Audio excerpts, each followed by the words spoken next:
After Incubus did our 1.5 or 2 years, however long it was, kind of world tour around If Not Now When,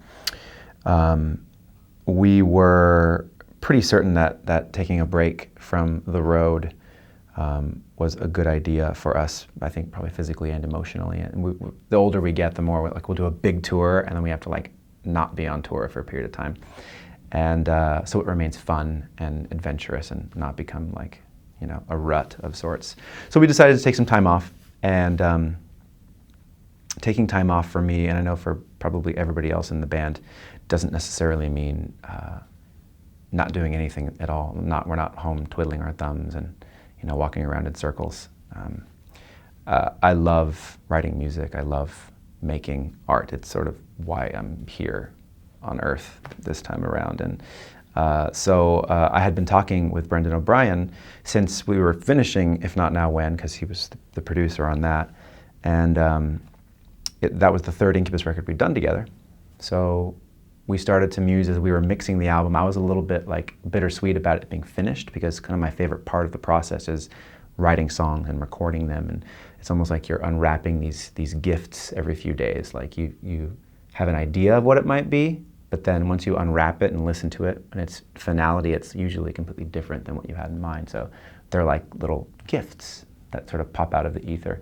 And so we were like, yeah, we should get together sometime and just write some songs, just even if we're writing songs for other people maybe. And so that was sort of an idea that we floated. And when I came home from tour, I called him and I was like, what are you doing? He's like, well, strangely enough, I'm actually going to be in LA off and on for the next few months. Let's get together. Send me some ideas. So I started sending him voice memo ideas from my iPhone. And there's actually a track on the Sons of the Sea EP called Lady Black. I think it's the last song on the EP. And that was the first song that him and I wrote together. And it was born of a voice recording on my phone where it was just the lyric and the melody all by itself. I've been sort of writing music that way recently, where it's like an intact lyric with the melody, and then learning how to craft music around that. So it's sort of an interesting sort of backwards route for me.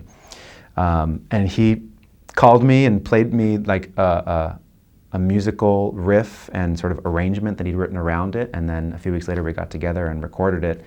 And we were both really excited with how different it was from what we had really come to know as Incubus and the way that we'd worked together before.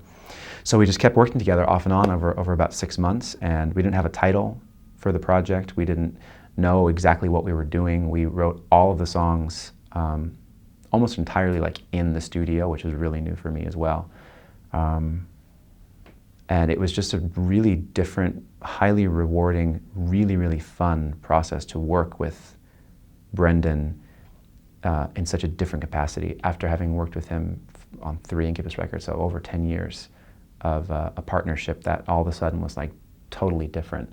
So it was just him and I. He was playing most of the instruments, and I was doing my thing in there with the lyrics and the melodies and the percussive elements. And we actually have an album which comes out in late September, but we decided to release the first bits of the music as an EP, just to kind of dip a toe into the water, sort of slowly immerse ourselves into that sort of vast sea of material that's out there. And so far it's proven to be a good idea to sort of slowly introduce it.